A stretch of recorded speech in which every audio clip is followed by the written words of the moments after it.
میں اکیلی ایک چٹان کے کنارے کے قریب جا رہی ہوں۔ بہت نیچے سمندر کا شور اور بالکل عمودی ٹہلوان، نیلا آسمان، خوبصورت اور روشن دن۔ ہوا چہرے سے ٹکرا رہی ہے، کوئی اور قریب نہیں۔ میں کنارے سے 10 فٹ دور ہوں۔ انسانی جسم کا رڈار قدرتی طور پر موت کے خطرے کو بڑی دور سے بانپ لیتا ہے۔ جسم اکڑ رہا ہے، جلد میں سنسنی سے دوڑ گئی ہے۔ آنکھیں اب ماحول کے ہر تفصیل پر فوکس کر رہی ہے۔ پاؤں بھاری لگ رہے ہیں، جیسے کوئی مقناطیس چپک جاتا ہے۔ یہ بھی اب اٹھائے نہیں جا رہے۔ جسم اس جگہ سے خود کو دور لے جانا چاہتا ہے، لیکن میں اس مقناطیس سے لڑ رہی ہوں۔ کنارے کی طرف جا رہی ہوں۔ 5 فٹ دور ذہن بھی جسم کا ہم نوا بن گیا ہے، اس پارٹی میں شامل ہو گیا ہے۔ کنارے کے نیچے چٹان نظر آنا شروع ہو گئی ہے۔ ذہن نے تصور بنانے شروع کر دیے ہیں، کہیں الجھ نہ جاؤں، گر نہ پڑوں۔ یہ باور کروا رہا ہے کہ نیچے سمندر بہت بہت دور ہے۔ کیا کر رہے ہو؟ رک جاؤ۔ میں نے اپنے ذہن کو چپ کروا دیا۔ ابھی اور آگے بڑھ رہی ہوں۔ 3 فٹ دور اب جسم مکمل ریڈ الرٹ پر ہے۔ جوتے کے تسمے نہ الجھ جاؤ، کوئی ہوا کا تیز جھونکا نہ ساتھ نیچے لے جائے۔ ٹانگیں کانپنا شروع ہو گئی ہیں اور ہاتھ بھی۔ 3 فٹ زیادہ تر لوگوں کی اس مقام پر آخری حد ہوتی ہے۔ مرنے کا خطرہ اصل نہیں ہے۔ فزکس کے مطابق اس خوف کی کوئی وجہ نہیں۔ یہ شدید خوف ذہن کا تخلیق کرتا ہے۔ اب کنارے کی اس قدر قریب کا منظر نظر آ رہا ہے، خوبصورت بھی، خوفناک بھی۔ ایک چھوٹا قدم، پھر دوسرا۔ فاصلہ 2 فٹ رہ گیا۔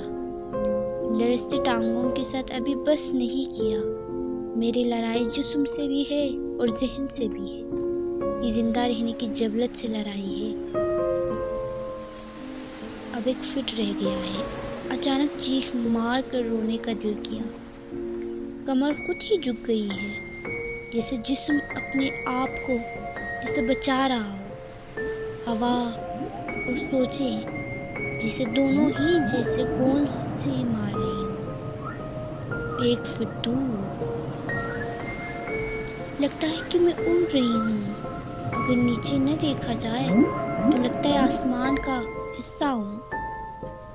جسم گرنے کی توقع کرنے لگا ہے۔ یہاں پر نیچے پانی کو دیکھا، دائیں طرف دیکھا تو دور کچھ لوگ تصویریں کھینچ رہے ہیں، اپنی دھن میں مگن ہیں۔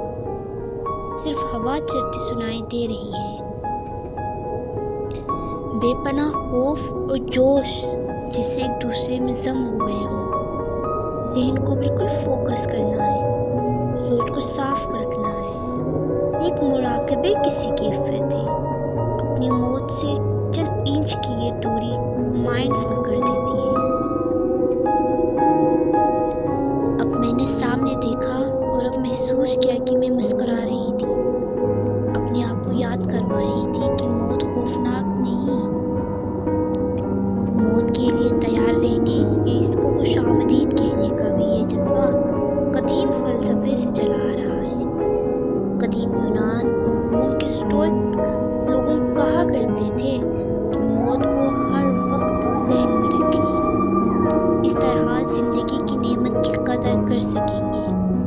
مشکلات گھبراہٹ کا باعث نہیں بنے گی۔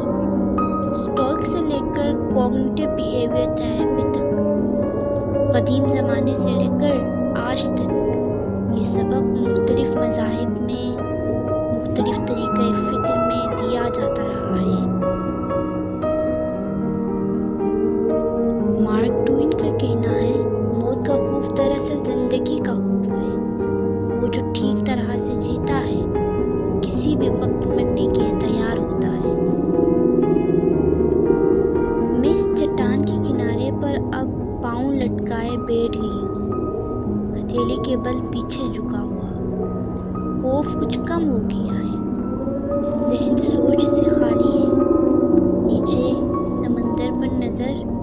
صرف اپنے وجود کے ہونے کا احساس، بالکل ساکن لیکن جسم میں ایڈرینلین دوڑتی ہوئی، ہوا، پانی، دنیا کا کنارہ اور ایک قہقہا۔ زمین کو چھونا کتنا اچھا لگتا ہے۔ اپنے فانی ہونے کی حقیقت کا سامنا کرنا اس لیے ضروری ہے کہ یہ ہمیں سطحی، نازک اور فضول چیزوں سے آزاد کروا دیتا ہے۔ تھوڑی سی شہرت، کچھ مزید توجہ، اس کے بجائے میں ایک اور بڑا مختلف سوال سوچ سکتی ہوں، میں دنیا میں کیا کر کے جاؤں گی، کیا نشان چھوڑوں گی؟ اور نہیں، یہ کہیں پر اپنے نام کی تختی یا اگلی نسل کے ناموں کے ساتھ لگا میرے نام جیسے سطحی نشانوں کی بات نہیں۔ کہتے ہیں کہ افریقہ میں ایک تتلی کی پروں کی فرفراہٹ امریکہ میں طوفان لا سکتی ہے، تو پھر دنیا میں نے اپنے پر کیسے فرفرائے ہیں؟ میرے لائے ہوئے طوفان کون سے ہیں؟ بیکر لکھتے ہیں کہ زندگی کا واحد سوال اہم ہے، اور ہم اس بارے میں سوچنا نہیں چاہتے۔ اس کی 3 وجوہات ہیں۔ اول تو یہ کہ ایک تو مشکل سوال ہے، دوسرا یہ کہ سوال خوف زدہ کرتا ہے، تیسرا یہ کہ ہمیں عام طور پر یہ پتہ ہی نہیں ہوتا کہ ہم زندگی میں اصل میں کیا کر رہے ہیں، اور جب ہم اس سوال سے نظریں چراتے ہیں تو پھر معمولی چیزیں، یہ قابل نفرت اقدار ہمیں اغوا کر لیتی ہیں، ہماری خواہشوں اور اعمال پر کنٹرول پا لیتی ہے۔ موت کی اس مستقل نگاہ کے بغیر غیر اہم میں اہم لگنے لگتا ہے۔ ہمارے مستقبل میں کیا ہوگا ہمیں معلوم نہیں، لیکن مستقبل میں ہم صرف ایک چیز کے بارے میں یقین سے کہہ سکتے ہیں، موت۔ ہمارے اقدار کو اس حقیقت سے ہم آہنگ ہونا چاہیے، اور اس سے صلح کا طریقہ اس کو سمجھنے کا ہے۔ پھر ہی ہم ایسی اقدار کا انتخاب آسانی سے کر سکتے ہیں جو سادہ ہوں، جن کو حاصل کیا جا سکے اور جو اپنے اختیار میں ہوں۔ ایک مطمئن اور خوش زندگی کی بنیاد ہے۔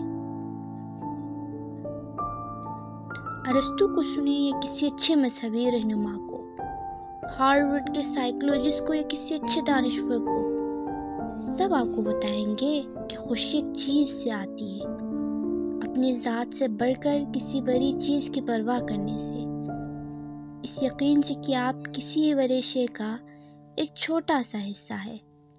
اسی کے لیے مسجد یا گرجا گھر جایا کرتے ہیں، فیملی کو پروان چڑھایا جاتا ہے، پل اور موبائل فون بنائے جاتے ہیں، اس لیے کہ یہ سب کسی بڑے کل کا حصہ ہے، اس کل کا جس سے ہم واقف بھی نہیں۔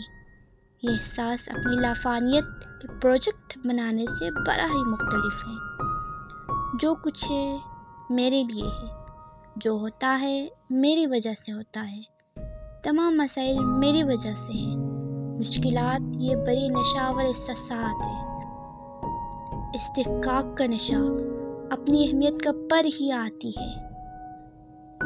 میں اہم ہوں، محور کائنات ہوں، غرور یہ تنہا کر دیتا ہے، روح کے لیے زہر ہے۔ اس وقت ہم مادی طور پر بے مثال خوشحالی کی زندگی گزار رہے ہیں، لیکن نفسیاتی طور پر بڑی بےایمانی اور سطحی چیزوں میں پھنسے ہوئے ہیں۔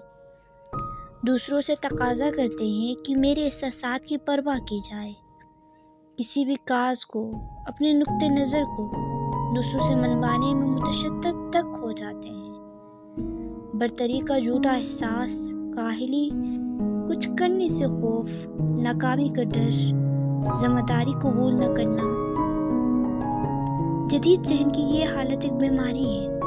اپنے عظیم لگنے اور غیر معمولی نظر آنے کی دوڑ بھی اس لیے ہے کہ دنیا میں قبولیت ملے، لیکن جب تنہا اس چٹان پر بیٹھی جب اس سب کو دیکھتی ہوں تو یہ سب بدل جاتا ہے۔ مجھے عظیم نہیں بننا، میں پہلے سے ہی عظیم ہوں، خواہ کسی بھی دوسرے کو اس بات کا پتہ ہو یا نہ ہو، اس سے کچھ بھی فرق نہیں پڑتا۔ اس لیے مجھے کچھ کر دکھانے کی ضرورت نہیں ہے۔ میں عظیم اس لیے ہوں کہ اس کبھی نہ ختم ہونے والی کنفیوژن اور یقینی موت کے سامنے بھی میں انتخاب کرتی ہوں۔ مجھے کس کی پرواہ کرنی ہے اور کس کی نہیں، صرف یہ حقیقت کہ میں اپنے اقدار کا، اپنی زندگی گزارنے کے طریقے کا، اپنی زندگی میں اہم باتوں کو انتخاب کر سکتی ہوں۔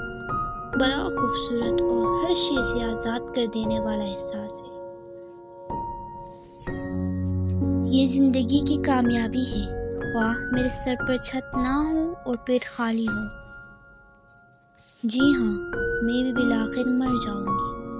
اس موت کی صرف اور صرف ایک وجہ ہوگی، وہ یہ کہ میں خوش قسمت تھی کہ مجھے زندگی ملی۔ چند منٹ گزر گئے، اب واپسی کا وقت ہے۔ اپنے پات پیچھے رکھیں۔ آہستہ سے پہلے ایک ٹانگ اور پھر دوسری، اور پھر کھڑی ہو گئی۔ زمین چیک کی کہ کوئی پتھر تو نہیں۔ جب یقین ہو گیا کہ سب محفوظ ہے تو واپس اصل دنیا کا رخ کیا۔ 5 فٹ دور اور پھر 10 فٹ، جسم واپس نارمل کیفیت میں آ رہی ہیں، پاؤں ہلکے ہو رہے ہیں۔ اب زندگی کا مقناطیس واپس کھینچ رہا ہے۔ ایک شخص نظر آیا جو میری طرف آ رہا ہے۔ میں نے تمہیں کنارے پر بیٹھے دیکھا تھا۔ میں نے جواب دیا، ہاں، وہاں نظارہ بہت پیارا ہے۔ اس کا چہرہ سنجیدہ رہا۔ سب ٹھیک تو ہے نا؟ تم کیسا محسوس کر رہی ہو؟ میں نے ایک گہرا سانس لیا، مسکرائی اور کہی، زندہ، بہت زیادہ زندہ۔ میری اس فکر نے اس کی سنجیدگی توڑ دی۔ اس کے چہرے پر بھی مسکراہٹ نمودار ہو گئی۔ میں نے اپنے بیگ سے ایک کیمرہ نکال کر اس کی طرف بڑھایا۔ کیا آپ یہاں پر میری ایک تصویر کھینچ دیں گے؟